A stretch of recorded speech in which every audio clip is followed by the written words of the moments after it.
तमाम लैंड था इनका एडमिट कहीं नहीं किया गया। सुप्रीम कोर्ट की इतनी खुली तौहीन है, जाहिर हम एक तो कंटेम्प्ट ऑफ कोर्ट में जाएंगे। हम लोग जाहिर एहतजाज का हमारे साथ तो किसी ने हमसे रास्ता नहीं छीना ना, उसके लिए हम जाएंगे। हाइपरटेंशन भी है, ब्लड प्रेशर का इशू भी है। पाकिस्तान तहरीक इंसाफ के रहनुमा शौकत बसरा साहब मेरे साथ मौजूद हैं। शौकत साहब, ये बताइएगा, इमरान खान साहब को हॉस्पिटल शिफ्ट किया गया, फिर वहाँ से अलशिफा की जगह पिम्स ले जाया गया, फिर अडियाला शिफ्ट हो गए, क्या ये हुआ रात को सर? आपने कहा एडमिट किया गया, नहीं कहीं नहीं किया गया, तो सिर्फ घुमाया गया। तमाम लैंड था इनका।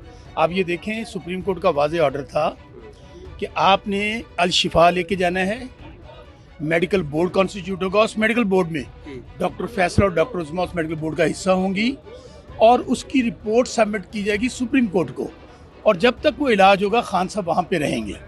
लेकिन उन्होंने सारा एक मैं समझता हूँ कि सुप्रीम कोर्ट की सिर्फ ये तो इतनी खुली तौहीन है कि अगर फुल बेंच का फैसला इम्प्लीमेंट नहीं होता और उसकी बजाय वहाँ पर एक ड्रामा लगा के उनको डॉक्टर फैसल को कहीं ले गए, डॉक्टर उस्मा को कहीं ले गए, और अंदर जो स्टोरी है वापस सबके सामने है। सर ये बताइएगा, आप क्या सूरत हाल है? पाकिस्तान तहरीक इंसाफ क्या करने जा रही है, क्या स्ट्रेटजी है? देखें, हमारे पास तो एक तो ये तौहीन जो हुई है, पहली अदलिया अमली तौर पे ख़त्म हो गई 26वीं तरमीम के बाद। एक अच्छा फ़ैसला आया था कि जिसको कानून को फॉलो करना चाहिए था। ज़ाहिर हम एक तो कंटेम्प्ट ऑफ कोर्ट में जाएंगे। सेकेंडली, हम लोग ज़ाहिर एहतजाज का हमारे साथ तो किसी ने हमसे रास्ता नहीं छीना ना, उसके लिए हम जाएंगे। तो कहा जा रहा है कि इमरान खान साहब ने शायद खुद कहा है कि मुझे बस टेस्ट करवाए जाएं, उसके बाद मैंने मूव करना है, मैं कंप्रोमाइज़ नहीं करूंगा, मैं कोई डील नहीं लूंगा। इस हवाले से क्या इतना? नहीं, वो तो वाज़ेह बात है, खान साहब ने डील लेनी होती तो 3 साल जेल कर रहने की क्या ज़रूरत थी? वो तो पहले दिन डील ले रहे थे जब अटक में थे वो तो सवाल ही पैदा नहीं होता कि खान साहब ये करेंगे जी आप मुझे गिव एंड टेक कर लें, आप मुझे अस्पताल में शिफ्ट कर दें। आप उनको डेथ सेल में रखा हुआ है, लेकिन वहाँ पे कम से कम ये तो 9 महीने से आज उनको जो हाइपरटेंशन का मसला है, ये एक बाकायदा रिपोर्ट हमने तो जनरेट नहीं की, गवर्नमेंट ने जनरेट की है कि उनके हाइपरटेंशन भी है, ब्लड प्रेशर का इशू भी है। तो मेरे भाई ये उनको करना चाहिए कि इमरान खान साहब ने कोई ऐसी बात नहीं कही कि मैं अस्पताल रह जाऊँगा, वो तो वहाँ वापस जाना चाहते थे, वहाँ चले गए।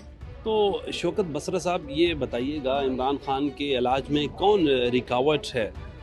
जाहिर है इस वक्त आप देख रहे हैं कि फार्म 47 की जाली हुकूमत, जिनके साथ उनके घर वाले भी नहीं हैं।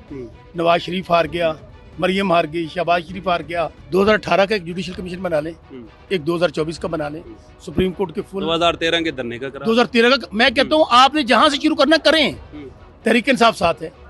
लेकिन आप अगर 2018 का, उस वक्त भी हमारी सीटें छीनी गई थी। और दूसरी बात मेरे भाई, 2024 में तो सूरत ये है कि नवाज शरीफ जो हज़ारों वोटों से डॉक्टर यास्मीन राशिद से हारा हुआ है, अब इनके पास, क्योंकि अवाम के पास जा नहीं सकते, अवाम में सख्त गुस्सा और नफरत है, इसलिए ये डरे हुए हैं, घबराए हुए हैं, टांगें कांप रही हैं।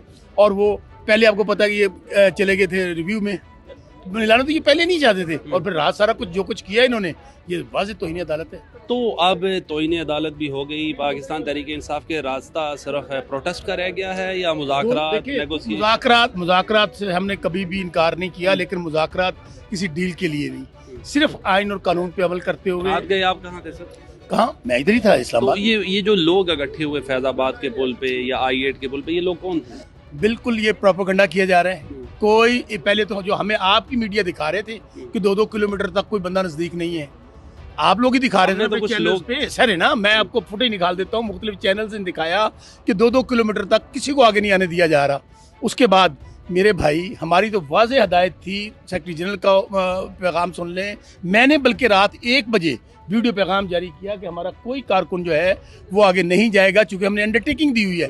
हमारा कोई, और अगर कोई गया है उसका तहरीक इंसाफ से ताल्लुक नहीं है। ये जो फूल फेंक रहे थे, इमरान खान की तस्वीरें उठाई थी, I-8 तो हमने खुद देखे। I-8 के अगर अवाम, ये वही अवाम है ना, जिस दिन इमरान खान साहब कॉपी लेके निकले थे तो अवाम किस तरह सड़कों पे आई थी। कल भी अगर इमरान खान साहब आ रहे थे अस्पताल में तो लोग उसकी खुशी में, ये गवर्नमेंट बयानियां बना रही, सुन लेना, ये गवर्नमेंट बयानियां बना रही है कि सिक्योरिटी इश्यूज थे, कारकुन इकट्ठे हो गए थे, तब हमने खान साहब कौन सी गवर्नमेंट? गवर्नमेंट तो अवाम के वोटों से होती है। और मुंतखब लोगों से होती है। वज़ीर आज़म वो होता है जो अवाम के वोटों से होता है। अभी आप अभी मुझे तो बताइए, अभी तो आप मुल्क को मुझे- वही गवर्न कर रहे हैं ना। इसका मतलब है कि बंदूक के जोर पे जिसको आप मर्जी मुसल्लत कर दें वो आपका हुक्मरान होगा। बंदूक के जोर पे अगर आप एतमाद ले हाँ, लोगों को मुझे- इकट्ठा मुझे करें, बताइए- मुझे बताए आप ना एतमाद ले। भाई, आप उस क्या अदम ले आए? वो बेचारे देखे ना, मैं फिर कह रहा हूँ कि वो बेचारे जो हमारी सीटें पहले तो 80 छीनी गई, शौकत बसरा आपके सामने खड़ा है, मैं अपने हल्के से हजारों वोटों से जीता हूँ। अगर नवाज शरीफ जिसका भाई वजीर आजम है, जिसकी बेटी वजीर आला है, अगर नवाज शरीफ खुद इलेक्शन हार गया जिसके नाम पे मुस्लिम लीग नून वोट मांगती है, तो फिर जीता कौन है? कितनी तशवीश है इमरान खान साहब के हवाले से, 8 माह आइसोलेशन में रहे, जाहिर है। इस हवाले से बहुत है। अभी आज आप उनकी बहनों ने बताया, बाकायदा उन्होंने कहा कि ये मुझे मुर्सी मॉडल की तरह मारना चाहते हैं। बाकायदा उन्होंने लफ्ज़ अदा किए कि मेरे सर में दर्द था, मेरा ब्लड प्रेशर हाई हुआ, मैं बार बार इनको कहता रहा लेकिन इन्होंने मुझे मिलवाया नहीं है, मुझे डॉक्टर प्रोवाइड नहीं किया। तो मेरे भाई इससे ज़्यादा अलार्मिंग सिचुएशन क्या हो सकती है?